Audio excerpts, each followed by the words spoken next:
still can't sleep without checking my window 3 times before bed. And when I tell you why, you'll understand that some things are better left unexplained. It started in October of 2019 when I moved into a small rental house on Maple Street in Cedar Falls, Iowa. The house was nothing special. A 2-bedroom ranch with vinyl siding and a front porch that creaked when the wind hit it just right. What drew me to the place was the rent. $800 a month for a whole house seemed too good to be true. As it turned out, it was. The first few weeks were normal. I worked my day shift at the local hardware store, came home around 6, made dinner, watched Netflix. The kind of routine that keeps you sane in a small Midwest town where nothing ever happens. My bedroom window faced the backyard, just an empty lot with tall grass that the city never seemed to get around to cutting. The first time I saw her, I thought I was dreaming. I'd always been a light sleeper. So when I woke up that Tuesday night around 2:47 a.m., I remember the time exactly because I checked my phone. I figured it was just my upstairs neighbor moving around, but then I heard something that made my stomach drop. Footsteps. Slow, deliberate footsteps. In the grass outside my window. I lay there for maybe 10 minutes listening. My heart was pounding so hard I could hear it in my ears. Part of me wanted to look outside, but a bigger part of me, the part that keeps you alive, told me to stay exactly where I was. Eventually, the footsteps stopped. I convinced myself it was probably just a raccoon, or maybe someone walking their dog late at night. People do weird things. I fell back asleep.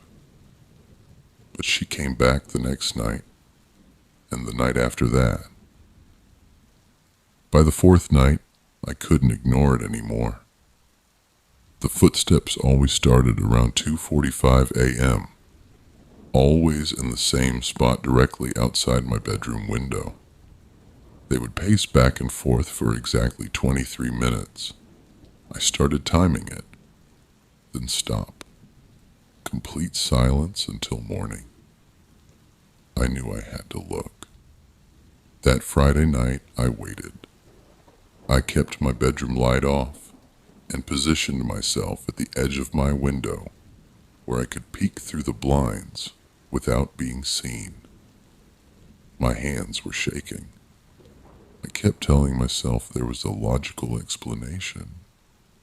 Maybe it was someone experiencing a mental health crisis. Maybe it was a neighbor sleepwalking. Maybe it was nothing at all. At 2:46 a.m., I heard the first footstep. I waited until the pacing had gone on for about 5 minutes, then slowly moved the blinds aside with one finger. Just enough to see out. There was a woman standing in my backyard.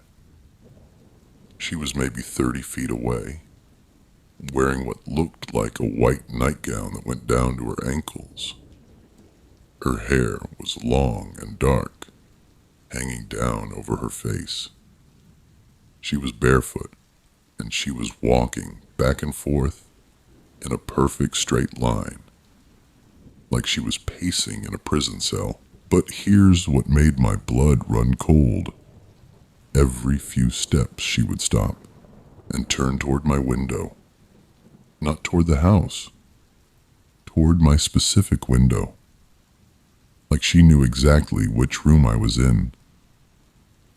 I jerked the blinds closed and stepped back so fast I nearly fell over. My heart felt like it was going to explode out of my chest. I sat on my bed, trying to control my breathing, trying to think of what to do. Should I call the police? And tell them what? That a woman was walking around in an empty lot. That wasn't illegal. Should I go outside and confront her? Every instinct I had screamed no, so I did nothing. I sat there and listened as she paced for 18 more minutes, then stopped. Silence. The next morning, I walked around the backyard looking for footprints. Anything to prove what I'd seen was real. The grass was thick and wet with dew, but I couldn't make out any clear prints. I started to wonder if I was losing my mind. But I wasn't losing my mind, because that Saturday night she came back. This time, I was ready. I had my phone charged and positioned by the window. I was going to record her, get proof, maybe even call the police while she was out there. I waited by the window from 2:30 a.m. onward, 2:46 a.m., right on schedule. I heard the footsteps start and slowly move to peek outside. She was there again, same white nightgown, same pacing pattern. But something was different this time. She was closer, maybe only 20 feet from my window now. Close enough that I could see her feet were muddy and her nightgown was stained with something dark around the hem. Close enough to see that her pacing wasn't random. She was walking in the exact same footsteps as the night before, like she was following an invisible path. I raised my phone to record her, and that's when she stopped walking. She turned toward my window and looked directly at me. I've never felt terror like that in my life. Pure animal terror that starts in your gut and spreads through your entire body like ice water. Her face was pale, almost gray in the moonlight. Her eyes were dark holes, and her mouth was moving, like she was talking.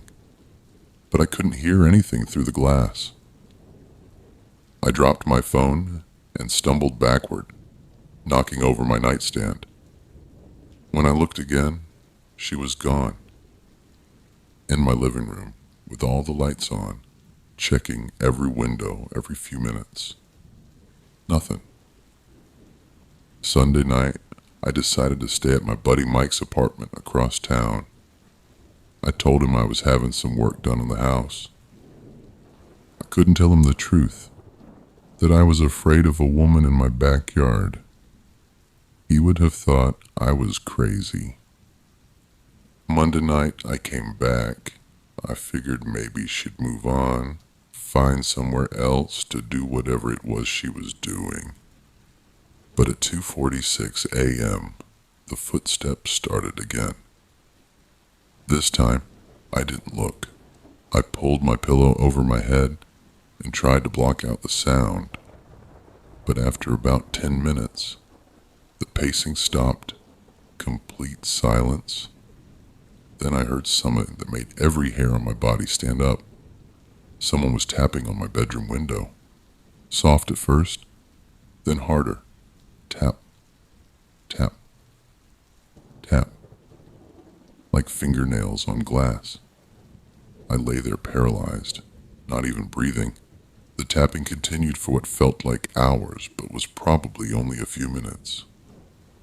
Then it stopped. I heard her voice for the first time. "Let me in." It was barely a whisper, but I heard it clear as day through the glass. A woman's voice, soft and sad and wrong somehow. "Let me in." I grabbed my keys and my phone and ran. I didn't even put on shoes. I got in my car and drove to the 24-hour Denny's downtown, where I sat until sunrise drinking coffee with shaking hands. The next day, I called my landlord and broke my lease. Told him there was a family emergency and I had to move back home to Minnesota. He wasn't happy about losing the deposit, but he let me out of the contract. I packed everything that afternoon and loaded my car. As I was carrying the last box out to my trunk, my neighbor from across the street, an older woman named Mrs. Henderson, who I'd only spoken to a few times, walked over. "You leaving already?" she asked. "Yeah, family stuff," I said, not wanting to get into it. She nodded, then looked toward my bedroom window. "Probably for the best. That room's got a history." My blood went cold. "What do you mean?" "Girl who lived there before you. Sarah something. Sweet girl. Worked at the diner downtown. One night about 2 years ago, someone broke into her house through that bedroom window. Police said she put up a fight, but..." She shook her head. "They never caught who did it. Found her 3 days later when she didn't show up for work." I felt like I was going to be sick. "What happened to her?" "Buried her up at Greenwood Cemetery. Her mom comes by sometimes. Leaves flowers in the backyard where they think it happened. Nice woman. Lost her mind a bit after what happened to Sarah. Sometimes she comes at night, walks around back there talking to her daughter." Mrs. Henderson patted my shoulder. "Sarah was wearing her white nightgown when they found her. Her mom bought her a new one just like it for the burial. Said Sarah always loved that nightgown. I drove out of Cedar Falls that afternoon and never went back. But sometimes, on nights when I can't sleep, I wonder if Sarah's mother is still out there, pacing in that empty lot, still looking for answers, still trying to find a way to bring her daughter home. And I wonder if Sarah is still standing at that window, tapping on the glass, asking to be let in. Some doors should never be opened. Some voices should never be answered. Trust me on this one.